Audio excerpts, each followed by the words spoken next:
Good morning. Good morning. Good morning. I'm giving a couple people a few minutes to come in here. Morning. Good morning. How are you? Doing good.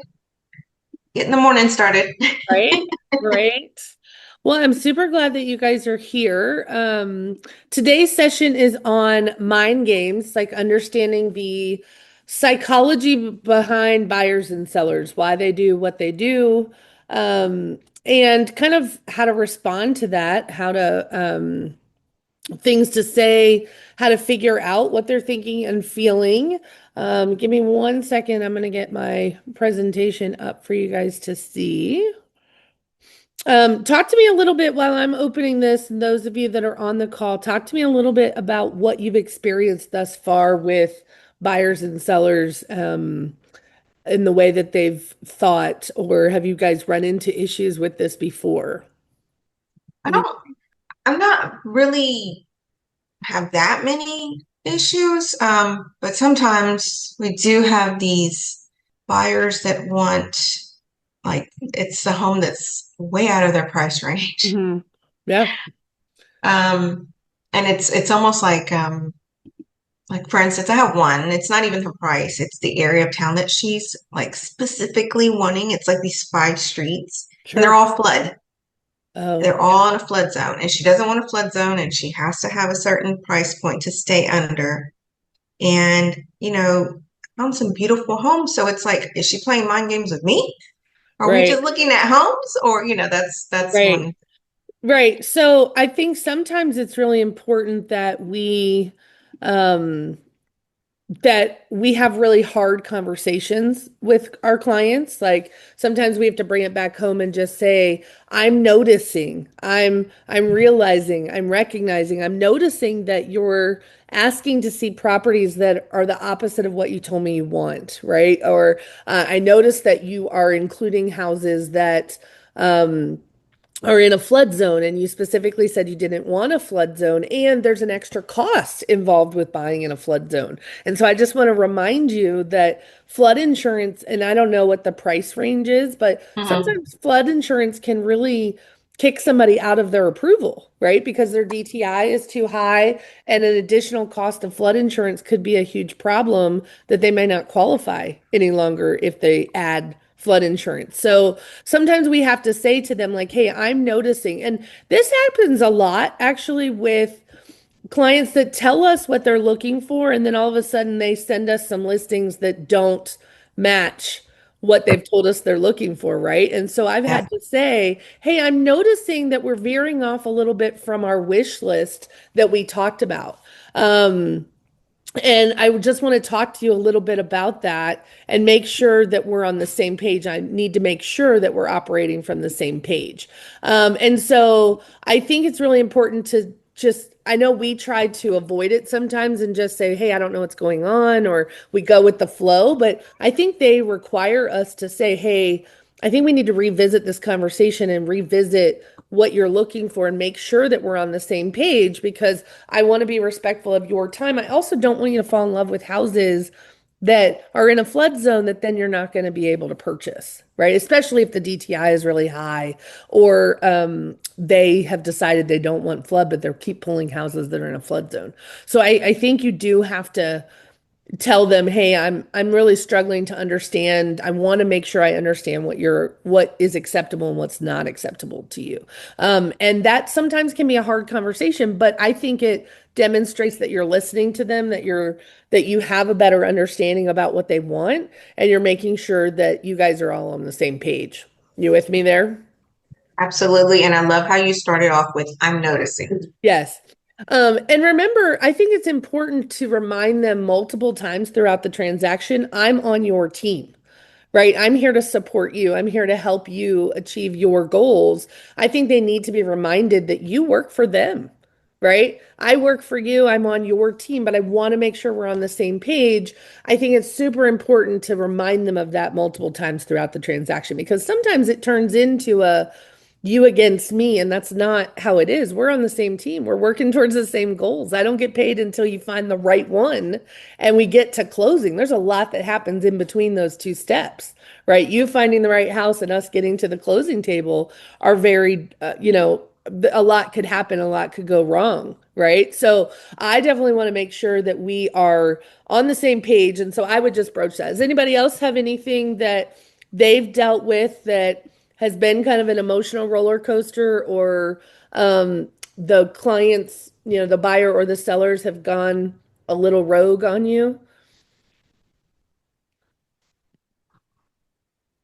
All right. Well, I thanks, have Selena, one for thing to share. sure. Thanks so much. Hi, Trina. How you doing? I'm driving, that's why I can't get on camera. Oh, don't worry. It's okay. I'm glad you're But here. Thanks for showing up.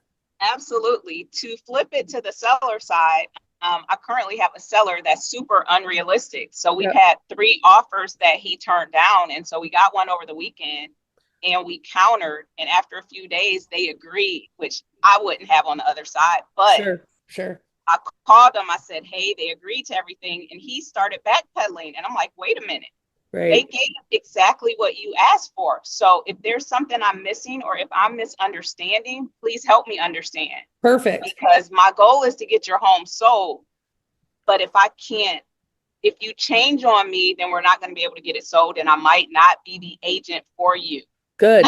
And I love the way you phrased that. I love the way that you approached him with that. Like a lot of times we are very reactive because our money is tied up to this, right? Like we've made an investment in their property and photos or marketing or time. And obviously now they're getting an offer and you start to see the backpedaling. You start to see them second guessing. You start to see them being more difficult. It's really important that we call them out on that, that we like, address it. And then we start asking more questions to really uncover, okay, well, talk to me about your hesitation. And I also think it's very important, like you mentioned, I might not be a right fit. I have walked away from sellers who are not reasonable, who I know will not accept an offer, and I've had to ask some questions like, hey, talk to me about what offer you would accept. And I've had to actually fire some seller clients that are not reasonable in their price. And I've trained a lot of my team members that if you have a seller, when you go to a listing appointment and those sellers, right now are not willing to do the things that you've asked them to do to get ready for the market, or that they're not realistic on price, do not be afraid to walk away from those sellers and go find another one, because you're going to spend so much of your time, energy, and money marketing a property that is overpriced, if you even get an offer. And at the end, guess what's going to happen? They're going to flip on you Blame and you. blame you. Yeah. So, but I will say that is something we've dealt with more on the seller side. And we're going to deal with it more and more as a lot of markets start to shift from sellers markets to buyers markets. We're having more difficult conversations.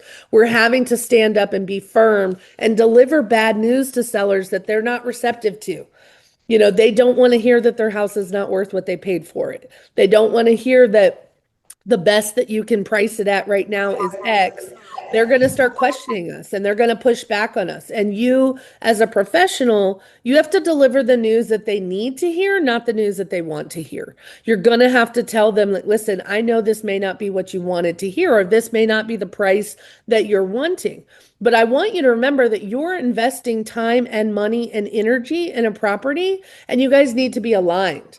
You need to be aligned on a price and you need to be aligned on the condition of the property. Otherwise, you guys are investing your hard-earned money on a property that you're going to have a difficult time closing. You're going to have a difficult time getting to the closing table. And remember, we don't get paid while it's on the market. We get paid when it sells, right? It doesn't do you any good to have overpriced listings in the market. Overpriced listings, people are watching. They're seeing if the property is moving. You're not going to pick up additional sellers if your houses are just sitting on the market and not moving. That's not effective, right? You get paid when the house closes. So I want you to, understand that we will have to continue to have harder and harder conversations with our clients. We're going to have to ask more and more questions to uncover what their motivation is and what would be acceptable to them. And we are going to have to put some hard boundaries in place and stick to them when we recognize that our clients are not in alignment with us. Does that make sense to everybody? Perfect. Thank you so much for sharing those two examples. That's a great play for us to segue into this. So, a little bit about me. If you don't know me, first of all, I'm very grateful that you're here. Thank you for showing up today. I really appreciate you being here. I am Laura Dahl. I am a realtor in Tennessee and in North Carolina. I run a team in Nashville and in Asheville, so Western North Carolina, all the way to Middle Tennessee. I've been doing this for 25 years, so since Moby Dick was a minnow, practically, and my mother was a realtor. So, and then my oldest son is actually a third generation realtor. So, as many times as I have tried to leave this industry and do something else, it keeps calling me back, and it's the golden handcuffs that keeps me here. And I love what I do. But I have seen many, many markets. I've seen the buyer's markets, the seller's markets, the in between, the crash in 2008. And a lot of what I teach are strategies to help you survive any market, strategies to help you lay a solid foundation to make sure that you can sustain whatever kind of market comes your way. You have a profitable business that runs. So, thank you so much for being here. Let's get into it. Let's talk about the emotional side of real estate. The emotional side, number one, is that we need to understand that buying and selling is very emotional. It is not, we approach things as a business like we're very logical, but people don't buy and sell based on logic. They buy typically based on emotion. They sell based on circumstances. Typically a job relocation, typically a divorce, a life circumstance, or a life situation. But typically buying is an emotional process.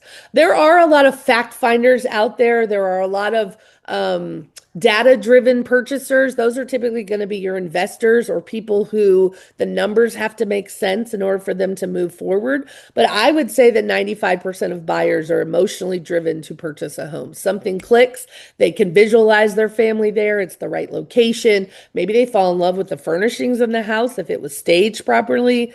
Maybe there's some feature to the house that really moves them, but I will tell you that most purchasers, most buyers are buying. They may be brought to that location because of circumstance, but the house they choose is emotional.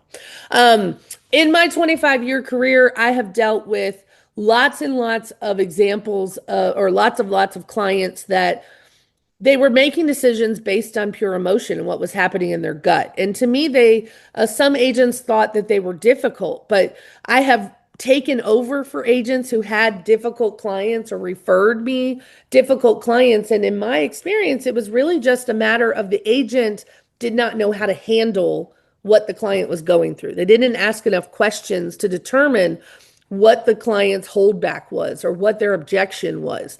I had a client once that was referred to me by another agent in my office who she had deemed as the worst client she had ever worked with. And it was a seller referral. The seller was challenging, and she did require a lot of communication. But y'all, I cut my teeth and sold houses to Marine Corps fighter pilots, doctors, and lawyers at a portion of my career. You want to talk about people who need data, who need to see it in black and white, who don't leave a lot of stuff to fluff and emotion.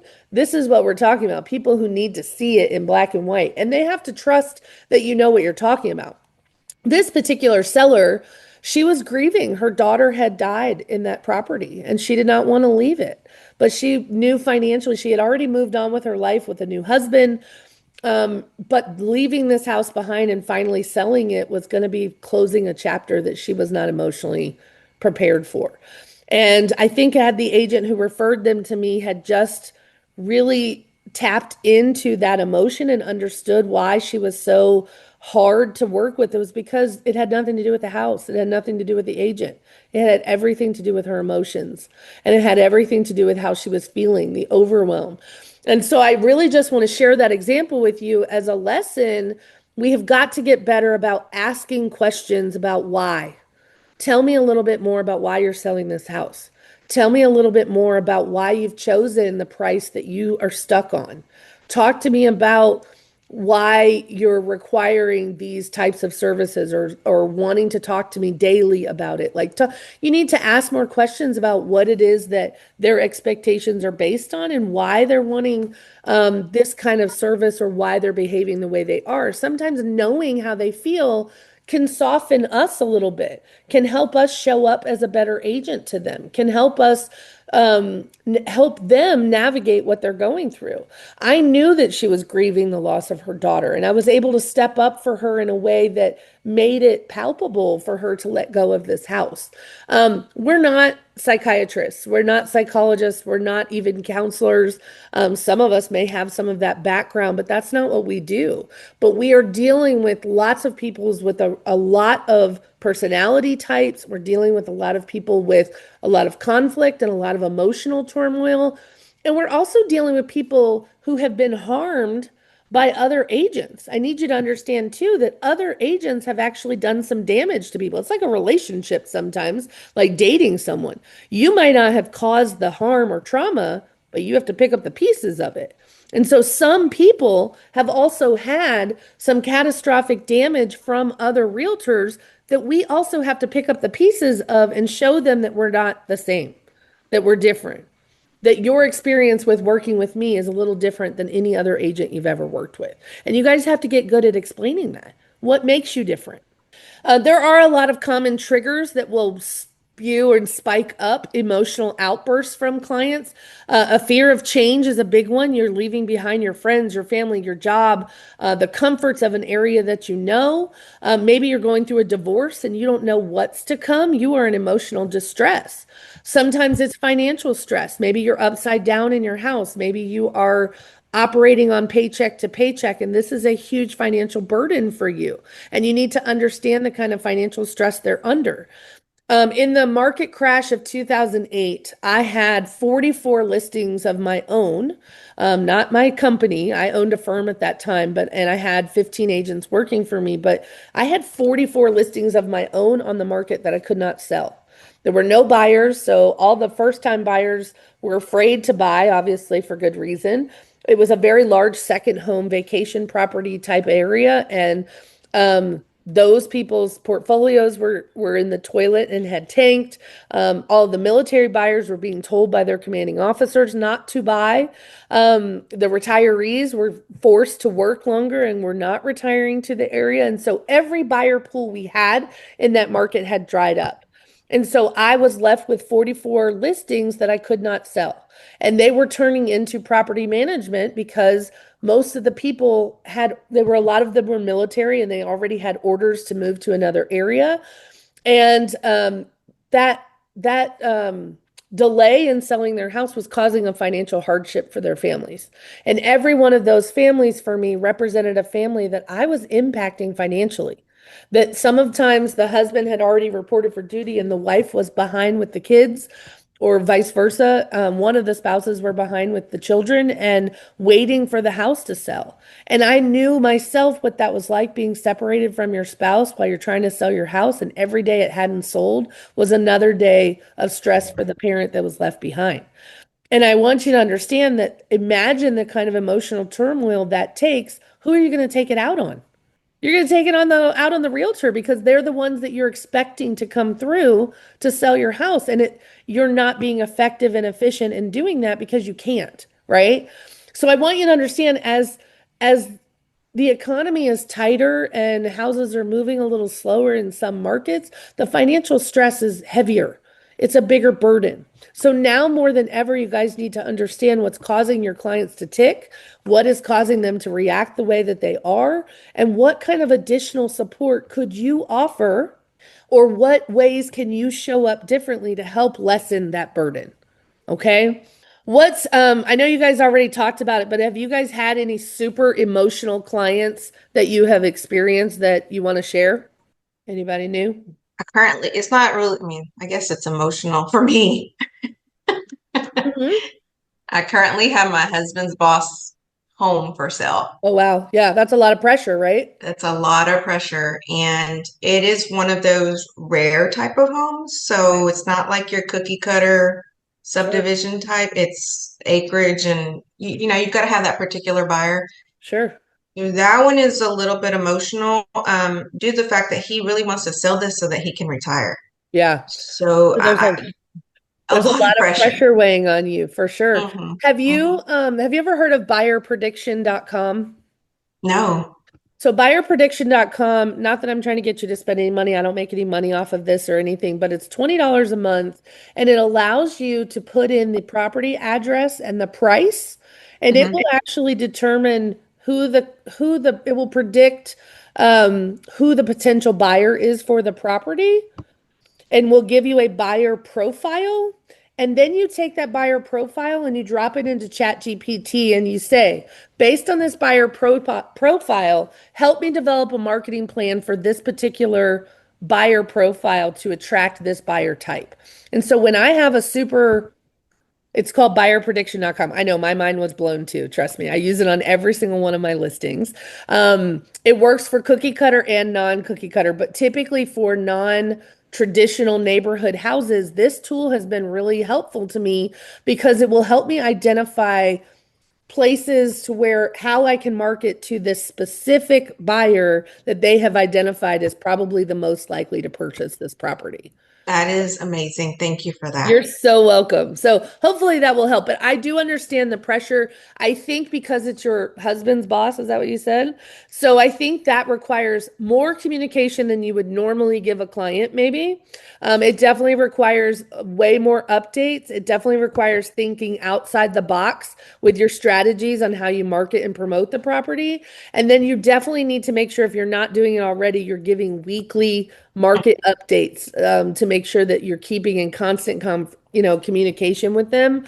And I also think that this will help you identify some area and ways that you can market it. So, for example, if it was an equestrian property that had like barns or um, livestock or something like that, then obviously it's going to suggest some areas where you could, like, maybe you're going to market the property on horse and farm or, among horse riders or an equestrian people, or, I have a bunch of people who ride horses and they post things like that on their community bulletin boards or in their little subgroup. So I'm so sorry. Let me put that in the chat for you guys, buyerprediction.com.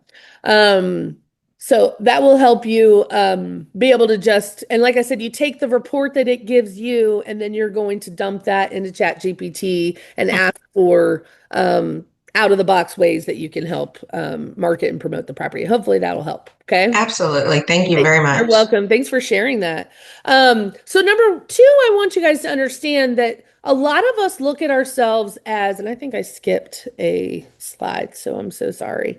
Somehow I got on sellers triggers and tactics, which also is great, but let's go here.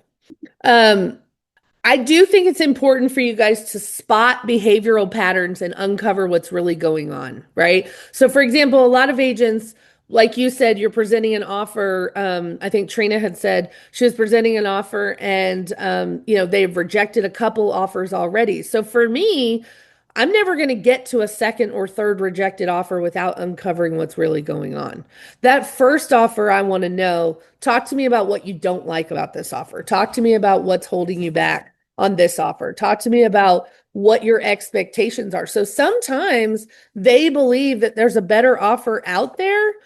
And the reality is they don't recognize that typically the first offer they get is usually the best. They always think, well, we just got it on the market. Let's see what else is out there.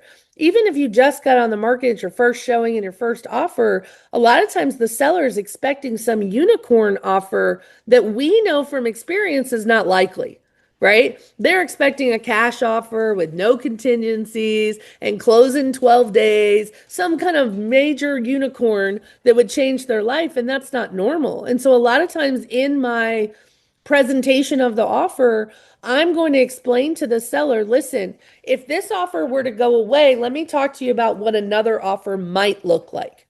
Another offer might have more concessions, might ask for closing costs, might be less than this price, might have worse terms than what you like. And you need to explain to them what you typically see and what other buyers are likely going to ask for.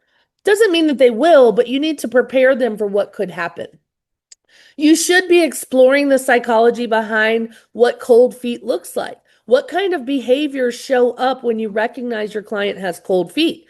Are they less responsive to your messages? Do they can't make an appointment and then cancel? Do they find the perfect house, but yet they want to wait to see what else is out there? There are a lot of signals that tell you we've got to ask more questions, right? And sometimes you can uncover what is behind the cold feet by saying, describe your perfect house for me. Describe the one that is the unicorn that we're looking for. And then you need to remind them that really we're not looking for the 100% unicorn. We're looking for 90% of what it is that you're looking for. 90%, if I found you the house that had 90% of this criteria, would you be willing to move forward to make an offer on it? The answer to that question tells you whether or not you're going to keep running up against this over and over and over again. If they are looking for the 100%, you might decide that person is not right to work with. If they are only willing to buy, if it's 100% what they're looking for, that you may not want to continue to invest your A time in that client. You may want to start putting boundaries in place and saying, I don't know that what you're looking for exists in our market at the price range that you're wanting. Simple as that. I don't know that what you're looking for exists at the price range that you're in. And I know that that sounds harsh or hard to say, but as a buyer, wouldn't you rather know that what I'm looking for doesn't exist in that price range or confidently? Were you going to say something? I I was going to say something. Is that Sure. okay? Go ahead, please. Yes. Well, I have several years ago I implemented a buyer consultation, and since then I don't think I've shown any more between 6 and 8 houses to any Perfect. buyer because most buyers don't know what they're looking for. I mean, Yeah. that's really at the bottom of it. And I got this exercise from Ninja Selling from that book. Yes, a great book and a Yeah. great course. And what it does is this very simple exercise. It works with a single buyer, works with a couple. And if it's a couple, you give both of them a sheet and you ask them separately what their top 5 priorities are in the house that Yes, they're looking for.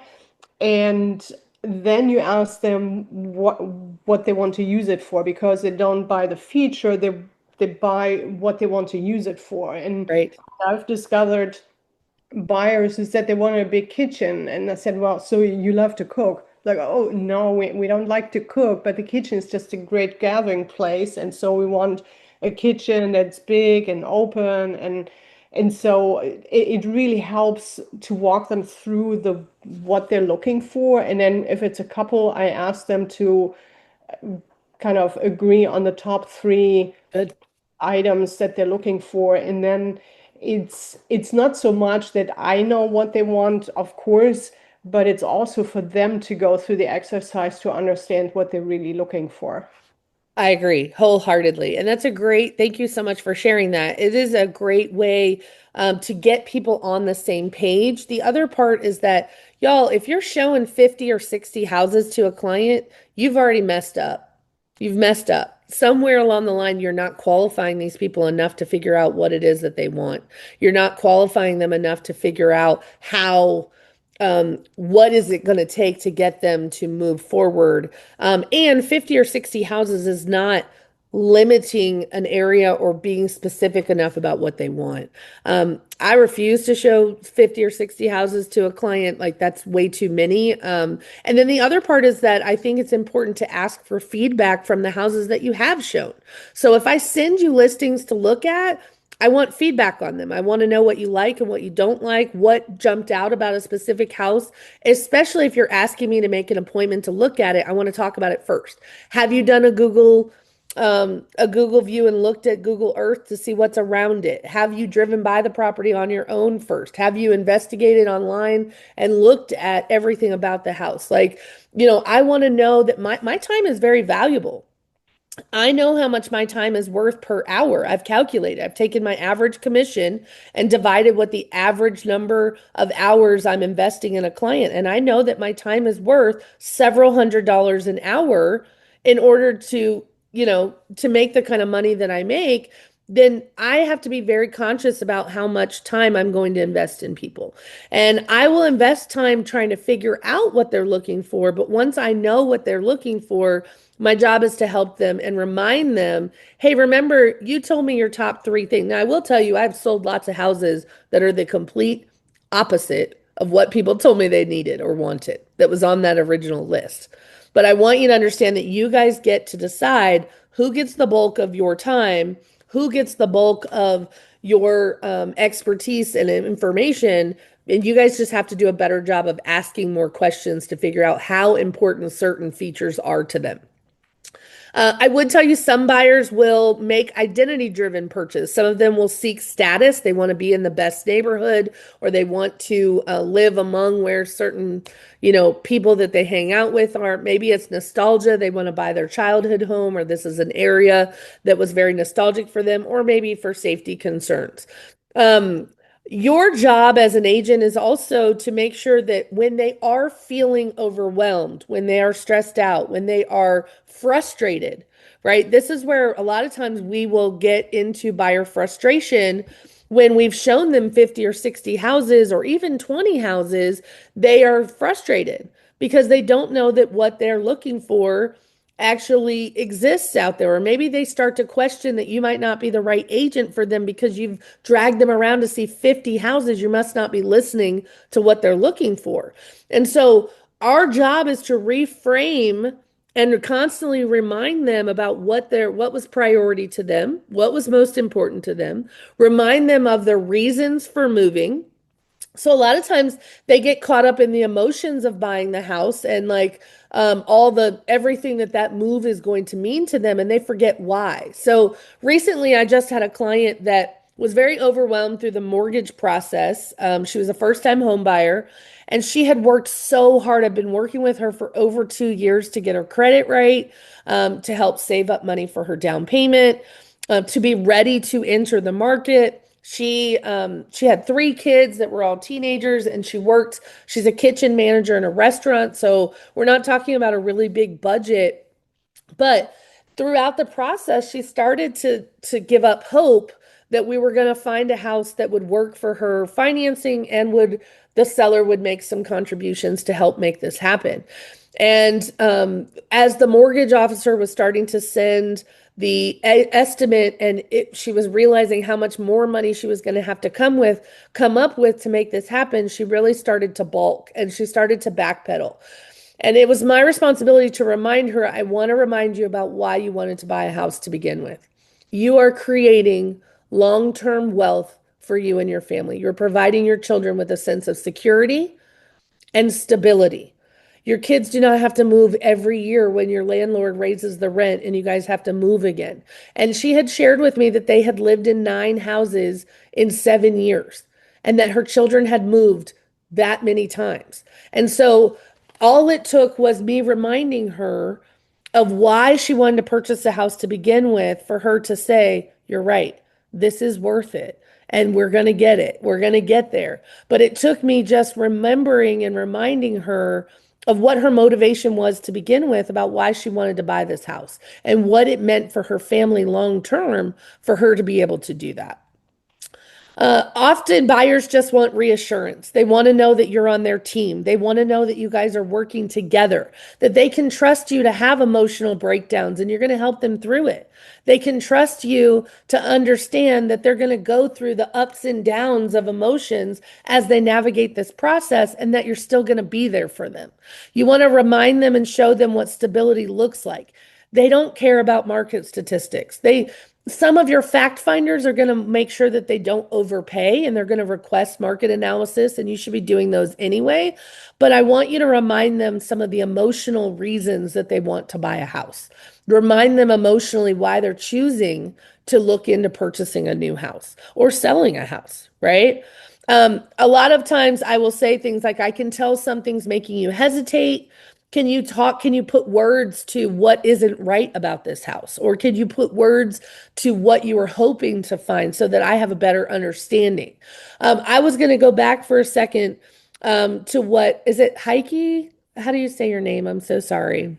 It's pronounced Heike. Heike, thank you so much. I was going to go back to what you said about the buyer consultation. I do have an episode on my podcast about the importance of a buyer consultation and why you should never skip one. I am very happy to hear that since you've been doing them, your business has changed significantly. I definitely think that if you are putting people in your car, or if you're meeting them to go look at houses without doing a buyer consultation, you're doing yourself and your business a disservice. That is your opportunity to explain to your client exactly how you guys are going to work together, what to expect throughout the process, how you guys are going to know when to go look at houses, and how they're going to know when is the right one. You are going to talk about terms in the contract that are going to come up. You're going to talk about market conditions, about what they can expect. And if you guys are not talking about this on the front end, you're doing a lot of damage control every step of the way that could be avoided if you had done the consultation on the front end. So I highly recommend you to do a buyer consultation. If you're not doing them, please make sure you do. I also want you guys to understand that you are not a salesperson. I know that everyone thinks that we are in sales, but we're not. We're actually consultants. We're guides. Your job is to help people through this process from start to finish. We do a whole lot more than just opening doors. And that is a part where each one of us has a responsibility to change the perception of how people look at us and what our role is. They think that our job is just to help them find the house. How many of you guys have had a client say, well, I didn't even find that, my agent didn't even help me find the house. I found it on my own. Have you guys ever heard that? All the time, but that's not where the work is. That's right. That's right. But that's their perception. That's what they think, right? They think that our job is to help them find the perfect home. And back in the day, back when I first got my license and we were carrying around those MLS books that were printed every week, yes, our job was to help them find the house because they didn't have access to the data. Now the data is out there for everyone on 100 different websites and apps and things. So finding the house is not our role anymore. Our role is actually to help you navigate once you find the house, to help you navigate all the other things, those 183 things that we do from start to finish. It's helping them do that. And each one of us has an obligation to change the narrative with the public about what we do, of making sure that they understand that our job is not just to help them find the home. Finding the home is the easiest part of what we do. It's actually the rest of the stuff that's hard. So I want you to stop looking at yourself as a salesperson and start looking at yourself as a consultant, a guide, right? Someone that someone hires to help them. Explain. So you should be able to talk to sellers about and understand why so many sellers overprice their properties. Some of it is ego, some of it is finances. They need the money to buy something else.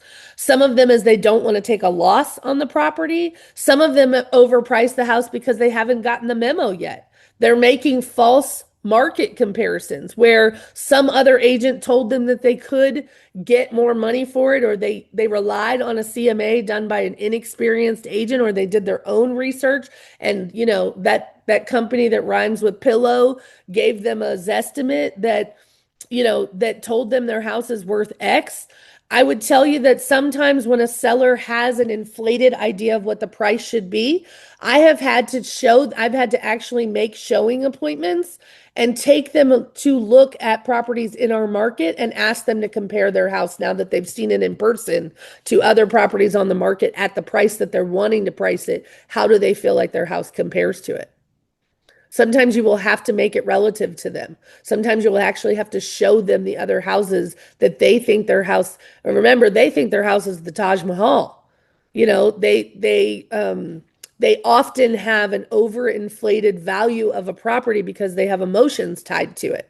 And we are going to have frank but firm and kind conversations with them, explaining to them that their house is really worth what a buyer is willing to pay for it. I also want you to explore with them the impact of leaving behind a home that maybe has some emotional turmoil to it. There are a lot of ways that you can compensate that emotional drain of leaving behind a house where you raised your kids, or you buried the dog in the backyard, or unfortunately you lost a child or a spouse or a family member there. And you're going to have to help them work through those emotions. Sometimes your gifts can help them process that as well. A photo book, or a cutting of a tree that they planted, or negotiating for them to be able to pull up mom's rose bushes or grandma's lilies or something like that. But if you really get to the matter of why they are trying to hold on to something, there are some concessions that you might be able to make that might make it a little easier for them to let go. It is important to focus on the future and where they're headed instead of the emotional attachment that is keeping them holding on to it, right? There is a scenario I wanted to talk to you guys about, like a seller refusing to lower the price despite not having any offers in 30 days. So sometimes a lot of times, if I go in at a certain price that I already feel is a little bit elevated, but I think we might be able to try it at that price with the right marketing and the right substantiating the value, I will demand that the seller is going to be agree to some specific price reductions in advance. So if they are really pushing for a specific price and I know that that price is a little too high, I might say to them, hey, we can try it at your price for this number of days, but I want you to go ahead and agree to a price reduction that we have set in place because the market is going to tell us that that price works or not. But sometimes your sellers won't agree to that. And it's your decision whether or not you want to take that listing if they have an unreasonable expectation about the price. And a lot of times I'm going to use language like what's in this script here. I know that this house means a lot to you. Let's shift focus for a minute and let's talk about what's next for you when this sells. Sometimes they have to envision where they're headed in order to let go of the past. Sometimes you need to remind them of what their motivation was, remind them about what is to come when they do sell this house. And I know, and it's acknowledging, using language like acknowledging their pain, acknowledging their emotions. I know this house means a lot to you, or I know that it's very difficult to leave this house behind. I know that this divorce has been really hard and you don't want to leave your home. I know that burying your heart dog in the backyard meant so much to you, and I know it's hard for you to leave that behind. You need to use language that acknowledges how they're feeling, that you understand what they're going through, that this is not just a transaction. This is not transactional. This is relational. This is important to them. They need to know that you're on the same team. They need to know that you are working on their behalf and together we're going to get through it. You need to be an extra level of support. I often joke around and say, well, like sometimes I feel like I'm a therapist because I'm dealing with people with a lot of emotional trauma. I'm dealing with people with a lot of emotions, period, when it comes to buying and selling homes. And they are looking for a professional that is competent, but is also can be empathetic and sympathetic to what they're going through. They don't need the robot that treats them like they're another number. When they are having a difficult time and they have emotions attached to a property, they need someone who can strip the emotion away and focus on the business part, but acknowledge that the emotions are there. Acknowledge that they understand that it's hard, that they're sad, that they're pissed, that all the feelings that they have, maybe they're excited, maybe they're overly excited, and you need them to calm down a little bit. Your guys are going to have to get good at equipping yourself with language that acknowledges their feelings and acknowledges what the holdback is, but also has boundaries in place that keeps them focused on what the goal is, that keeps them focused on remembering why they're doing this in the first place. I want you to listen without absorbing or taking on their emotions. You also don't always have to have a solution for whatever the problem is. You are not their therapist. You're not their psychiatrist. You're not their divorce attorney. You're not their accountant. You are not all of these things. You are a consultant that is helping them with the purchase and the sale of a home and all the things that come along with it. Sometimes they just need to be heard. So can you turn off your problem-solving brain, which is hard for us because this is all we do. We solve problems. But can you turn off your problem-solving brain in a way that allows you to hear them, acknowledge their feelings, and to remind them about what their role is here and what your role is? You can offer graceful exit strategies if it becomes too much. You could refer them to a therapist. You could refer them to someone else that if they are struggling with the tax implications or bringing money to the table, you can refer them to resources that can help them solve those problems.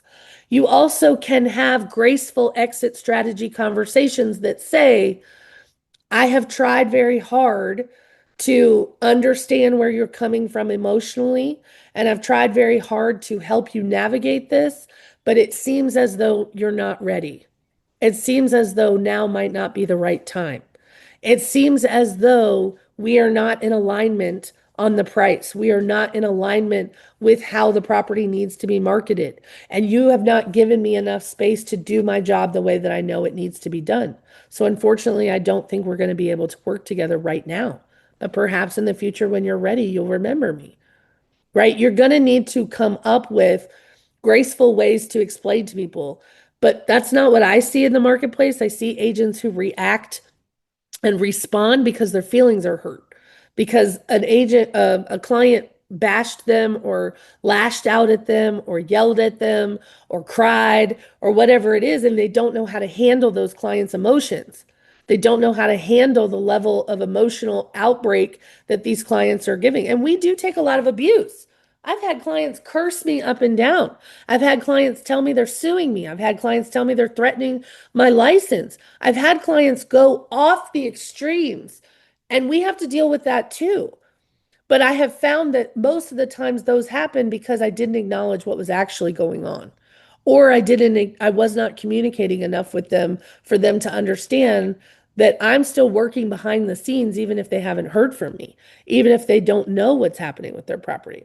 I love that Selena said this is where my nursing background kicks in. And I will say I agree with you. If you have ever been in any kind of position or any kind of job where it requires some type of emotional stability, or you have learned skills on how to de-escalate situations, I think that's a course we all could use that's going to help you in this career. Is that we do need to learn how to de-escalate when they are ready to threaten us, or they are threatening us to our license or whatever it is. We need to learn de-escalation techniques that bring it back around to not being defensive, but acknowledging how our clients are feeling and then providing solutions if we have them, or at least acknowledging that you understand what it is that they're wanting or needing. And then you get to decide whether or not you can fulfill that or not, right? A big line that I've used a lot is, this seems bigger than real estate. If I've had clients that have lashed out at me, and I had a client that went complete, excuse my language, but complete ape shit over $100 fire pit that they could buy from any store.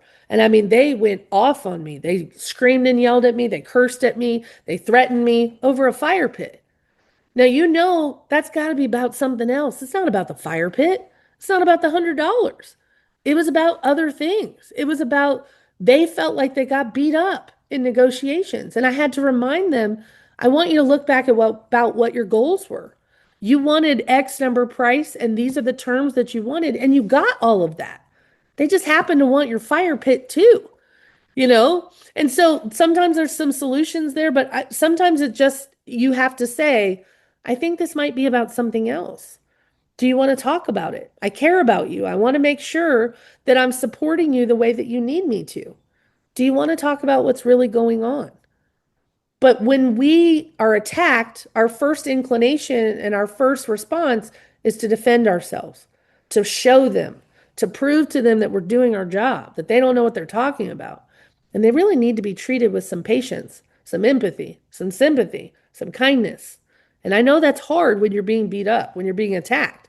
But sometimes you need to stop yourself and you need to ask, is this about real estate? Is this about what I actually did, or is this about something else? And don't be afraid to say it. Some other script I've used is, I'll always listen, but I'm not qualified to guide you on that kind of decision. And that might be where you need to refer them to an attorney or an accountant or a therapist or a psychiatrist or whatever it is. Have you talked to anyone else about it? Remember, you're the community connector as well. You should be the mayor of your town. Do you have a referral that you can refer them to of someone that you trust? Hey, I know I'm not qualified to guide you on this decision, but I know someone who is. And I would highly recommend you talk to them. I want you to create a holding space without holding the weight of their decisions or about the things that they're saying. You do not have to take on everything that they are giving you. You also do not have to respond. You also don't have to attend every argument that you're invited to. So I just want you to be aware that you're going to have to evaluate how you respond to their emotions. But I will promise you, emotions responding to emotions do not work. One of you has to be level-headed. And which one of you do you think needs to be level-headed? The professional, the one that they hired for a service.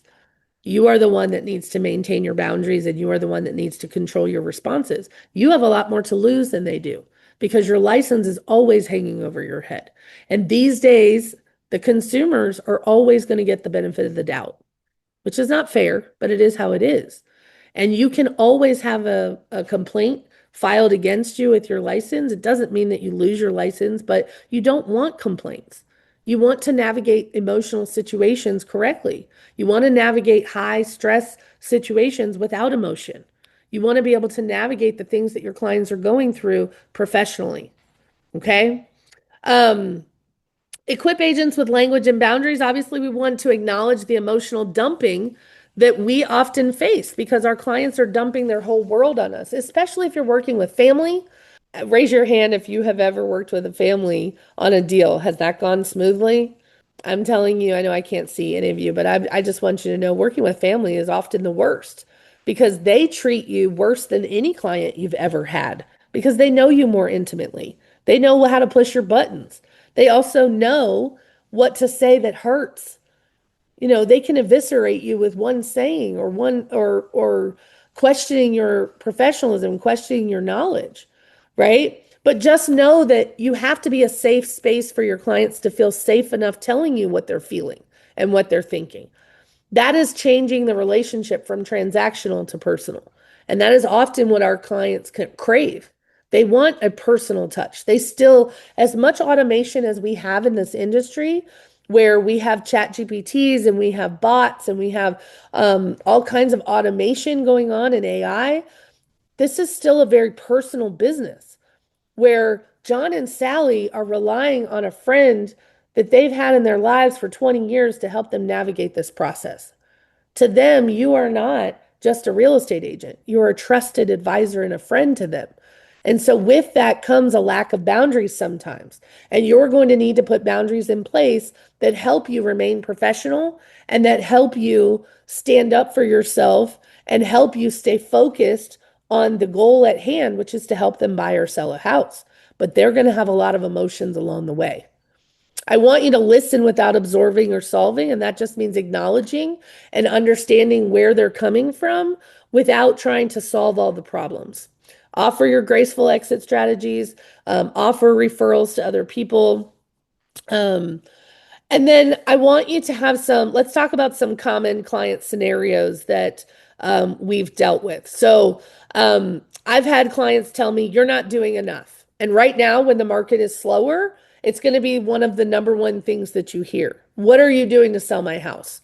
My house isn't moving. We haven't had any showings. You must not be doing anything. And your first reaction is to defend yourself, right?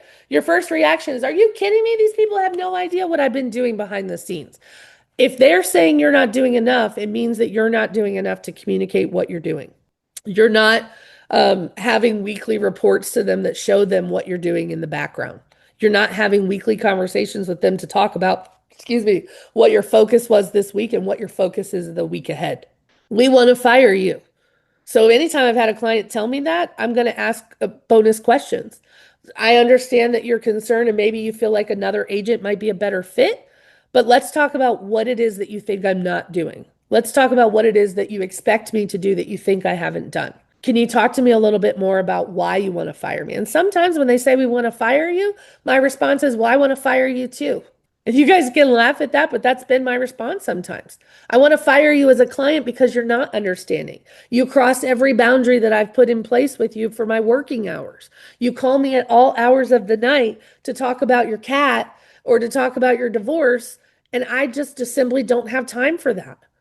I want to be there for you emotionally, but I think that you have disrespected my boundaries. So sometimes I want to fire you too. But I want to remind you why we're working together to begin with. I want to remind you that you chose the right person to help you market and sell your house. I want to remind you of my experience and my professionalism and my effectiveness is the reason that you hired me to begin with, right? So don't be afraid if somebody tells you they want to fire you. Sometimes I want to fire them too. Can we meet in the middle? Can we resolve whatever the conflict is that we're having? How can we resolve that? Do you need more communication? Do you need less communication? Do you need more action? Do you need more open houses? Do you need more boots on the ground type of activity? You tell me, what do you need? And I get to determine whether or not I can rise to meet those expectations, or if I can decide, listen, I'm never going to meet your expectations and maybe we're not the right fit. We're not in alignment. Our friends told us something different. This one is one of my favorites. And this comes a lot of times with sellers who say, well, Bob and Mary just sold their house for $450 a square foot. Why are you pricing my house at $400 a square foot? Well, you better believe if I'm going to be that far off, I'm going to know why. I'm going to explain to them that Bob and Mary have upgraded countertops. They have hardwood floors. They have upgraded appliances. They also have additional square footage. Their house is conditioned for the market. You haven't painted in 20 years. It hasn't had a deep clean. There's dust 3 inches thick on the ceiling fans and on the AC vents, right? You have rotted wood around the door frames. These are all things that buyers are looking at. And when it comes to value, right now, they are pickier than ever because the cost to borrow money is higher than ever, right? It's not higher than ever because we've been in double digits before, but it's higher than they're accustomed to, right? So you have to show them, why are you pricing it the way that you are? You have to back that up. You have to back up. You can't just say, well, my gut just tells me it's not going to sell for that. They need to see data, and you're going to need to show them. You're going to have to maybe schedule appointments for other houses that are currently on the market to show them how theirs would compete. If you were a buyer, Mr. and Mrs. Seller, if you were a buyer, put yourself in their shoes, and I went and showed you these houses today, which one would be your favorite of the day? And how did yours compare to those? Right? I get this one a lot too, which is, why didn't you catch this in the inspection? So often my buyers that I sold a house to, they will have a life circumstance or a change, and they will call me back to sell that same house that I helped them buy. And they will discover something like, well, we didn't find this in the inspection when we bought it. Why isn't that? That's your fault, those kinds of things. And often I will hear that I could line up 10 inspectors and get 10 different inspection reports. Often, too, there are things that maybe it didn't come up in the inspection due to the weather conditions that day. Maybe they couldn't turn on the AC because of the temperature outside. Maybe the heat, the oil tank wasn't full at the time they did. There's all kinds of things that could happen. But what I want them to understand is that every inspection is going to be different, and every buyer is also going to have different expectations about what to do with that report. There are some items that some buyers are handy and can take care of themselves, and there are some items that are not crucial or critical. They still want to live in that neighborhood, and those are things they can do themselves, whereas some buyers want everything fixed on an inspection, just out of principle. You're going to have to help them navigate what the expectations are on the inspection. I do teach a class that is like called the Fab Five of a home inspection. It teaches you as the agent how to take that inspection report and break it down into 5 categories. Those categories are typically the things that are the most expensive to a buyer. And as a seller, then that makes you not focused on or arguing over a dollar switch plate that's cracked or cosmetic repairs that the buyer is asking for. The last one says, we've decided to put this on hold again. So maybe you have talked with this seller for a year about selling their house and they just never seem to be ready. Or the buyer has decided again that they're not ready. You've got to put boundaries in place to decide how much time you're going to continue to invest in people that are not ready. If you are not ready, so I have buyers right now with my teammates that their house is on the market, but it's not under contract. And they are wanting to look at new houses in the new area that they're moving to. And the reality is that there's no reason to do that anymore. We've already done that once or twice to get an idea of what they like and what they don't like. But until their house is under contract, they're stuck. They cannot move forward with purchasing a home right now until they sell theirs. So any house that I show to them is almost a waste of time now because I already have an idea of what they like and what they don't like. And taking them to look at houses now when they cannot move forward, they cannot financially afford to buy a house without selling their current house. That is not the highest and best use of my time. And that's a boundary that needs to be put in place. You guys get to decide who gets the brunt, who gets the bulk of your A time and who doesn't. And those are boundaries. But I think if you explain yourself, you don't just tell a buyer, no, I'm not going to show you houses until your house gets under contract. They don't understand the reason why behind that. You need to make sure you explain to them, here's why. I also don't want to disturb sellers who have kids and animals to ship for a showing for a buyer who cannot actually write an offer on it today. That's not fair to a seller. And when you present that information to a client, then they're more understanding. But if you just say, I'm not going to show you houses until yours is under contract, they think you're not willing to do the job. Make sure you're choosing your words carefully and make sure that they understand what it is that you're willing to do and what you're not. So I do have some resources for you guys. Let me get to those real quick so that I can share the link with you. I'm just going to share this whole folder with you guys so that you have access to the presentation. You also have access to some of these bonuses that I created. One of them is a conversation conversion ladder. There's some emotionally intelligent scripts so that you can deal with clients who are emotionally driven and you don't know what to say or how to say it. And then there's also a red flag client checklist that's also going to help you determine and how to spot red flags so that you know how to respond accordingly to your clients and what to say to them. So hopefully those will help you guys out. But in the link to that, somebody let me know if there's a problem with it. But in the link, like I said, there's a red flag checklist to kind of give you some insight as to things you should look out for.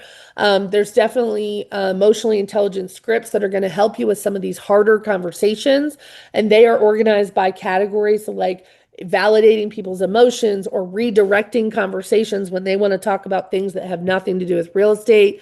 It's going to help you set some boundaries. It's going to help you de-escalate when they are all roughed up, and then encouragement and support for when you need to remind them that you're on their team. That is something you're going to need to do often, but hopefully those will help you with some scripts to help you get through some of the emotions that they put into place. That red flag client checklists are going to be helping when clients have unrealistic expectations. Maybe they're angry or argumentative and they talk to you in a tone that is not acceptable.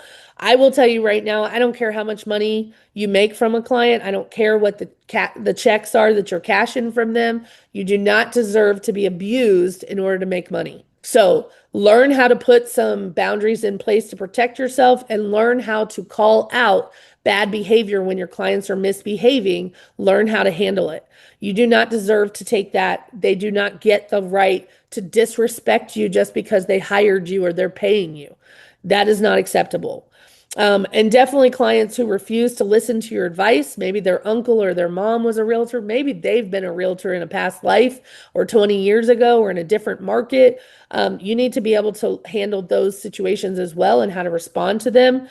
Each red flag includes a suggested agent response as well. I do want to ask you guys, when you guys say I'm acting like a therapist, or sometimes I feel like I'm a therapist, do I feel drained after every interaction with this client? And sometimes the answer to that is yes. And I've had many in 25 years where I have felt like these clients are abusive. I feel like these clients have been nasty and ugly to me. I feel like they drain all of my energy. When I see their name come up on their phone, the hair on the back of my neck stands up and I avoid them. So I know that we're not a right fit. We're not in alignment. And in most instances of that now in my career, I refer it to somebody else and let somebody else deal with the crazy, right? Sometimes it's crazy that I'm more than equipped to handle it. Sometimes it's crazy I don't invite in my life. I'd rather work with somebody else. Have I avoided sending an email or making a call because I fear their reaction? This is the biggest one where I want to tell you, you guys cannot avoid your clients. You cannot avoid delivering hard truths or hard conversations because you're afraid of what their reaction is going to be. You have to have hard conversations even when they're not pleasant. You have to have hard conversations even when the client might flip out. They might freak out. I want you to think about a lender. You have got a buyer under contract and closing is tomorrow and their stuff is on a truck. And the lender calls you and tells you that their loan is denied in final underwriting. That is a call that your lender does not want to make to you, but it's necessary. And the timeliness of the call is equally important. You cannot avoid it. You have to have it. And then you're going to have to work through the repercussions of what is happening.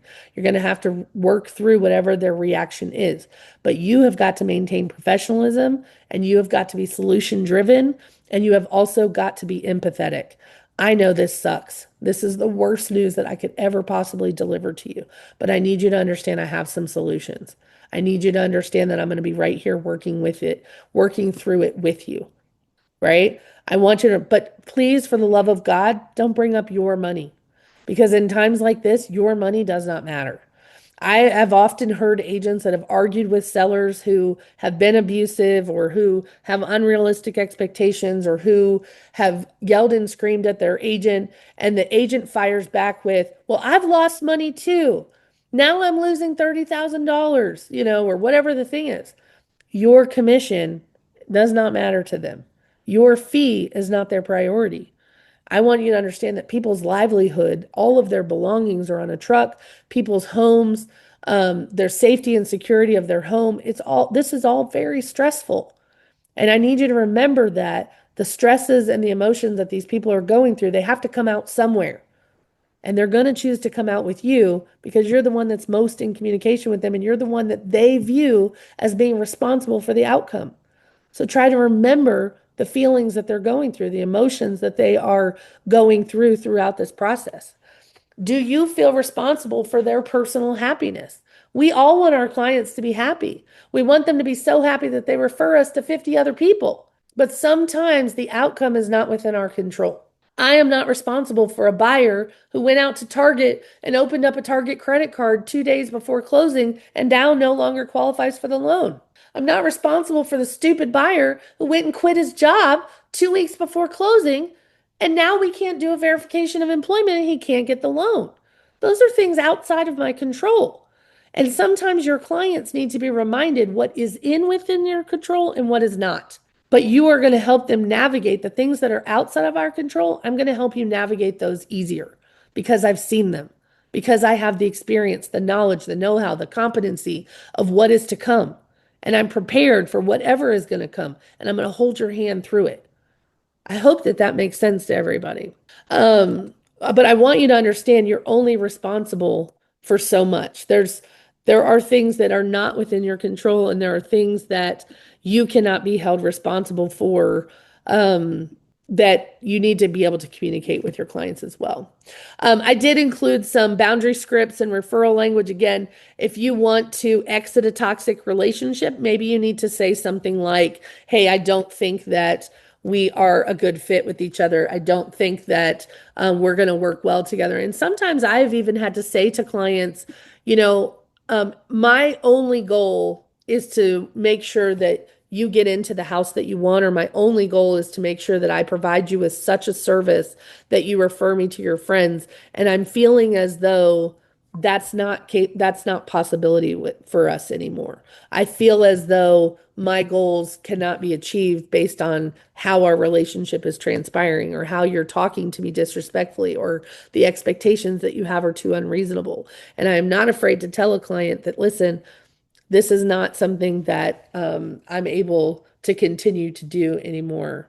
So I hope that this was helpful to you guys a little bit. I know we didn't really dive deep into the emotionals. Those are things that I can help you with later. I just wanted to kind of give you a taste and remind you that our clients are dealing with a lot. They're under a lot of pressure. Finances are a huge burden for a lot of people right now. They have high expectations of us, higher than they ever have. But we want them to understand that we are their advocate and their partner in this. We're on their team. I want you to make sure that you know you do not deserve to be abused by your clients and that you need to put boundaries in place to protect your peace. You need to put boundaries in place to respect your time. And you also need to have difficult conversations when the time comes to know that, this may not be the news that you want to hear, but it's the news that I really feel like you need to hear, right? I'm not here to tell you what you want to hear. I'm here to tell you what you need to hear. As a professional in our industry, as a professional in the market, my job is to tell you sometimes the things that are not the easiest. And that means that your house is not worth what you think it is. But if you still need to sell it, I have solutions. I have opportunities. I have available options for you. But I want you guys to understand that you need to be empathetic and understand what your clients are going through and understand the motivation behind their decisions to really understand why they're reacting the way that they are, why they talk to you the way they do, the why that they lash out at you. There's usually something else going on there that you guys need to get to the bottom of. I hope the resources are helpful to you. I really appreciate you guys being here. I typically try to offer a class once a week. You can always follow me on the Epic Cloud to see what I'm talking about this week, and I hope I get to see you guys again soon. Thank you so much for being Thank you here. I very really much. appreciate you. Hi, thanks. You're welcome. Have a great day, okay? Bye-bye. Bye-bye. Thanks so much.